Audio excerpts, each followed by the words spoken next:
여러분 안녕하십니까?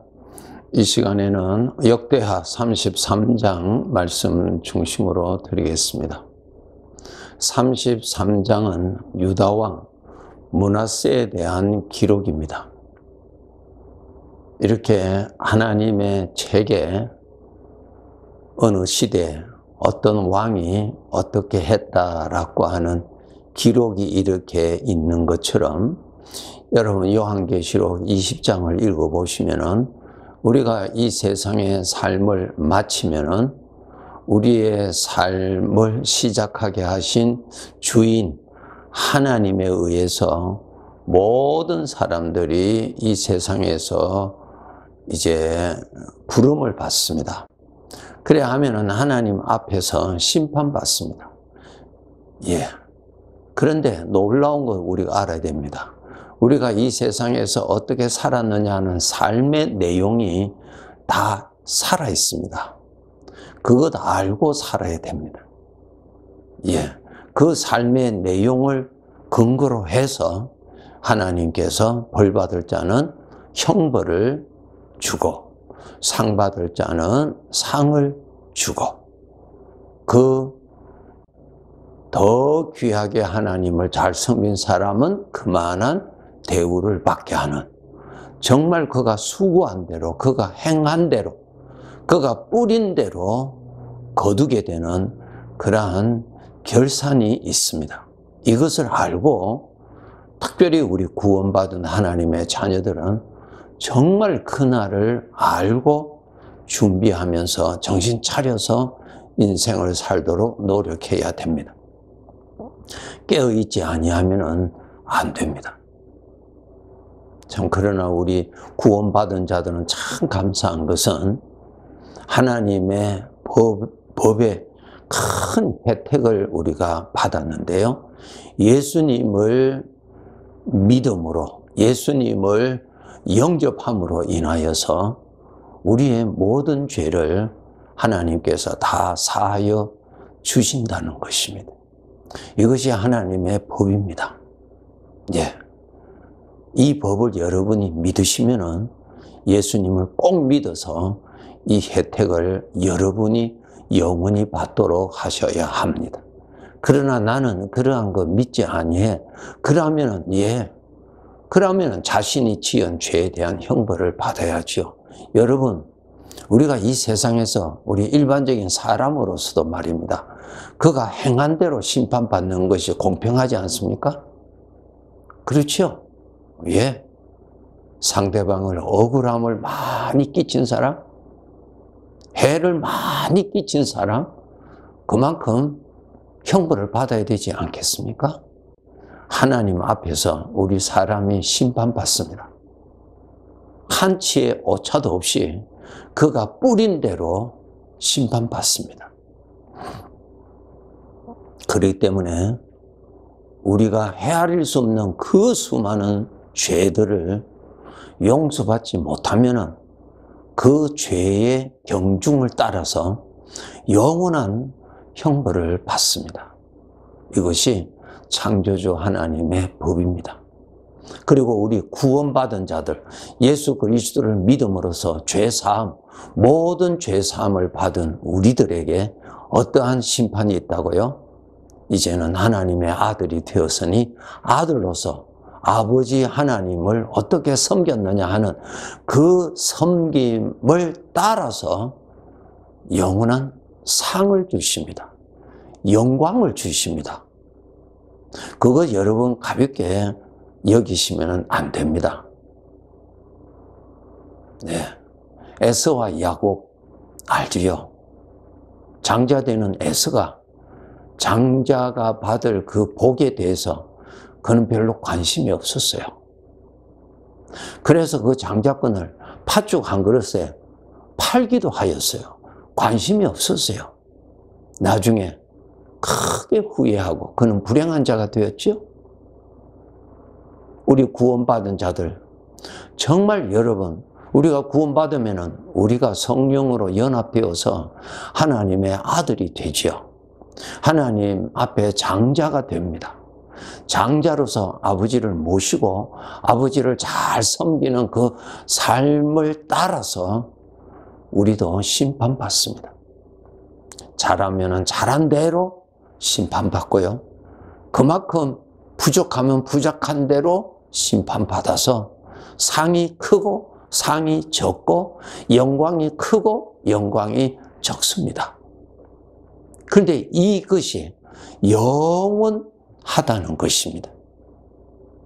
우리 아버지의 말씀이니 여러분의 지식, 여러분의 상식, 마귀가 주는 그러한 지식으로 인해서 이 진리를 거부하지 않도록 그날이 말씀대로 분명히 올 것을 알고 착실하게 이전보다 더 준비하시면서 사시도록 해야 됩니다. 생각을 관리를 잘 하셔야 돼요. 첫째로 이 생각이 죄에서 오는 생각인지 우리 주님으로부터 오는 생각인지를 관리 잘 하셔야 됩니다. 분별을 잘 하셔야 됩니다. 가장 중요합니다, 여러분. 마태복음 7장 13절에서 14절에 보시면은 예수님께서 이렇게 말씀하셨죠. 좁은 문으로 들어가라. 멸망으로 인도하는 문은 크고 그 길이 넓어 그리로 들어가는 자가 많고 생명으로 인도하는 문은 좁고 길이 협착하여 찾는 이가 적다 그랬어요. 사망의 생각, 죄를 따라서 자기 이기적인 것 따라서 자기 본능을 따라서 살아가는 것은 멸망으로 가는 길입니다. 많은 사람들이 그 길로 간다고 그랬습니다. 여러분, 그 길의 종착지는 죽음입니다. 죽음이에요. 죄의 길을 따라가면 죽음을 만나게 되어 있습니다. 하나님을 따라가야 영생을 누리게 되어 있습니다. 어둠을 따라가면 죽음이죠. 빛을 따라가면 삶입니다. 이것을 여러분 정말 구분 잘 하셔야 됩니다. 생각에도 길이 있거든요. 우리 사람이 살아가는데 길이 있잖아요. 저 비행기도 길이 있듯이 말입니다. 그런데 우리 사람은 죄로 말미암아 이것이 타락되어서 자기 마음대로 사는 것이 자유라고 생각합니다. 우리의 삶에도요, 자기 마음대로 사는 거 아닙니다. 우리가 키우는 사랑하는 자식이 자기 마음대로 산다고 해보세요. 부모의 걱정이 되지 않겠습니까? 왜 걱정이 되나요? 그렇게 살면 그 자녀는 불행할 수밖에 없다는 것이 불보듯이 뻔하기 때문에 그래요. 이 죄라고 하는 것이 자기 마음대로 살아라는 것입니다. 자기가 좋아하는 대로 살아라는 것입니다. 자기가 좋아하는 대로 살면 망합니다. 올바른 길로 살아야죠. 자기에게 유익을 주는 길로 살아야죠. 내가 좋아하는 대로 살아라. 그건 망합니다, 여러분. 인생을 함부로 사는 것 아닙니다. 조금 전에 말씀드린 대로 우리가 이 세상에서 어떻게 살았느냐 하는 삶의 내용이 고스란히 남아 있습니다. 그것 가지고 하나님 앞에서 심판받습니다. 하나님의 심판대 앞에 서면은 하나님께서 내가 산 삶을 다 보여주시는 겁니다. 그래서 내 입으로 다 시인한다고 그랬어요. 그건 증인이 필요 없어요. 변호사도 필요 없어요. 하나님이 다 보여주세요. 그 짧은 시간에 하나님은 다 보여주실 수 있어요. 그것을 보여주시고 그에 따라서 형벌 받을 자는 형벌 받고 하나님의 영광을 받을 자는 영광 받는 것입니다. 나의 삶은 고스란히 하나님 앞에 다 남습니다. 그래서 오늘의 삶이 정말 중요합니다. 비록 내가 올바른 길로 가는데 실패를 했어요. 내가 불의를 당했어요. 그래도 그 길로 가야 됩니다. 왜요? 그것이 남는단 말입니다. 하나님 앞에. 이 세상에는 모순투성입니다. 착하게 사는데도 억울한 일을 당하고 손해를 보기도 하고요. 실패하기도 합니다. 그런데 그가 어떻게 살았느냐 하는 삶의 내용이 하나님 앞에 기록되어 있으니 그 기록이 잘 되도록 남겨야 100년도 되지 아니하는 이 세상의 삶과 영원히 살 다음 세상의 삶하고는 비교할 수가 없습니다. 우리 예수님을 통해서 우리에게 본을 보여주셨잖아요. 예수님은 이 세상에 오셔서 많은 대적들로부터 미움을 받고 심지어는 마귀라고 하는 소리까지도 들으셨죠. 나중에는 소위 하나님을 잘 섬겼다고 하는 제사장들과 서기관들과 바리새인들에게 그 거짓 모함으로 인해서 예수님이 잡혀서 인격적인 수모를 당하시죠. 뺨을 맞으시고 사람들 보는 데서 침뱉음을 맞으시고 가시채로 맞으시고 옷을 벗기심을 당하시고 모든 사람이 볼 때 하나님의 저주라고 생각하는 십자가에서 가장 고통스럽게 죽으시는 일을 당하십니다. 예수님 뭘 남기셨어요? 어떻게 살았느냐? 하나님의 그 길을 잘 지켰느냐? 아버지의 뜻을 받들어 잘 섬겼느냐? 그 삶의 기록이 남잖아요. 원수들은 예수님을 죽였기 때문에 저들이 이겼다고 기뻐하고 하였지만은 예수님의 가신 그 길, 죽도록 충성하신 아버지의 그 길을 충실히 가셨습니다. 마지막에는 다 이루었다. 그 길로 가셨어요. 삶의 내용입니다. 삶의 내용이 그 사람에게 영원한 영광이 되고 어떤 이에게는 그 사람에게 영원한 부끄러움이 되고 그렇게 되는 것입니다. 좁은 문이라고 해서 어려움을 겪어요. 실패도 해요. 사람들로 무시도 당할 수 있어요. 하나님의 책에 어떻게 살았느냐? 하나님을 잘 섬겼느냐? 하나님께 순종 잘했느냐? 그것 남기는 것입니다. 하나님께 충성하고 십자가의 길을 지켰다면 하나님 앞에 서서 그의 삶이 그대로 나타날 때 그가 그 앞에서 영광을 크게 받게 될 것입니다. 이것 알고 사셔야 됩니다.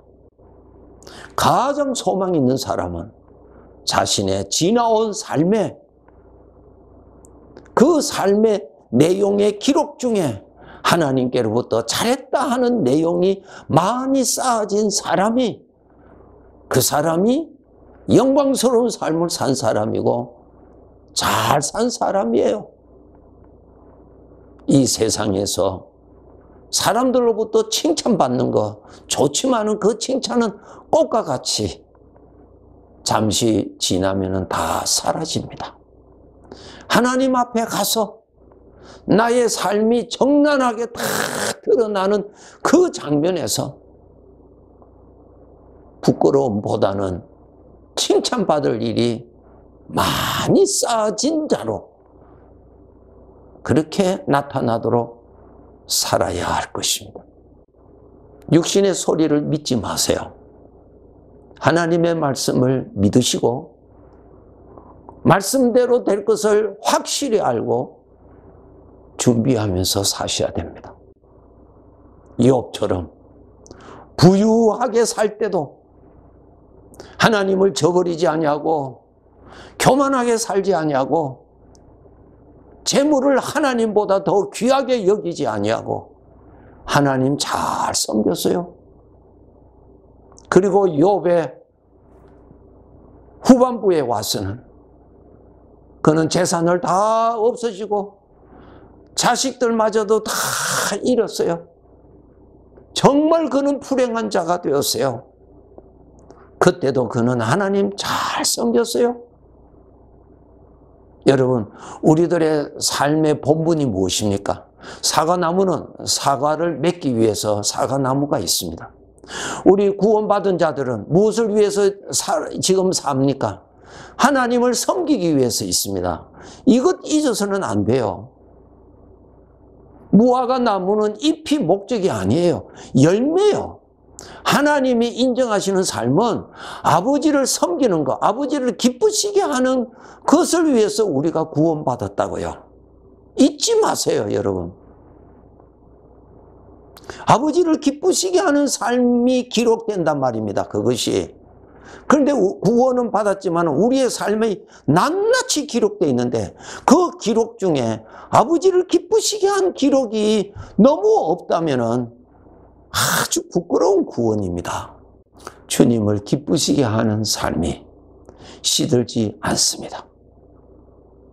주님을 잘 모시고 섬긴 삶의 내용은 황금같이 기록되어 있어서 영원히 남습니다. 그것이. 이제 예수님을 믿어서 구원받은 우리들, 부끄러운 구원에서 벗어나도록 노력합시다. 심은 대로 그대로 거둡니다. 하나님이 인정하시는 열매, 에녹처럼 하나님을 기쁘시게 하는 생각, 말, 행동, 그러한 내용이 많아지도록 정신을 차려서 그렇게 하루하루 살아갑시다.